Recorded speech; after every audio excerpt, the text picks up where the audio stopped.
In late August, Ukraine used a new weapon for the first time, striking and destroying a Russian intelligence base in Crimea. The new missile, with a powerful warhead, can fly further than US cruise missiles, and its combat debut was a total success. Ukraine now has the means to strike deeper into Russia than ever before, and Russia is worried.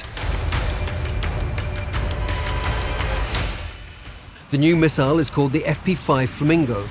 It's named after the trial versions, which were painted bright pink so they could be easily observed. Why is the FP5 Flamingo so important? Because it carries a 1,100 kilogram warhead and can hit targets up to 3,000 kilometers away with extreme accuracy. It can also be easily scaled up in Ukrainian factories because the design and materials have been kept simple. To compare with Western cruise missiles, the UK's Storm Shadow carries a 450 kilogram warhead that can only hit targets up to 550 kilometers away. Even the US Tomahawk cruise missile, with a similar warhead, can only fly up to 2,500 kilometers. So Ukraine now has a world-class heavy cruise missile in industrial production, better than anything most militaries can field. Both Russia and Ukraine have stepped up drone and missile production and use, seemingly realizing long-range strikes into each other's territory are having negative effects on their economies. Russia launched the biggest assault of the war yet on September the 7th, when it fired more than 800 drones and missiles at targets across Ukraine.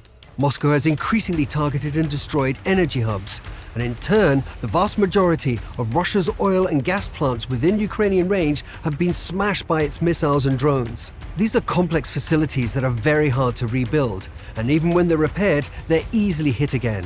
This puts Russia in a really awkward spot.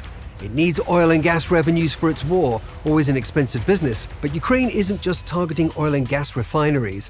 Its military and intelligence planners have been working hard to locate rocket production plants, drone factories, as well as ammunition dumps. Just recently, Ukraine struck a helium manufacturing plant 1,300 kilometers from unoccupied Ukraine, and vital for Russia's missile production and aerospace industries. This steady degradation of Russia's militarized economy may just be the beginning, as the FP5 Flamingo comes into service to destroy every single factory within its range. Ukrainian President Volodymyr Zelenskyy was publicly berated by US President Donald Trump back in February after being told Ukraine didn't have the cards. But the truth is, Ukraine now fields the most powerful, battle-hardened army in Europe, with a domestic missile and drone production economy that Western militaries look on with increasing envy. Despite talk of peace, both Ukraine and Russia show no sign of slowing down as Ukraine reaches deeper into Russia and Russia's air assaults get worse.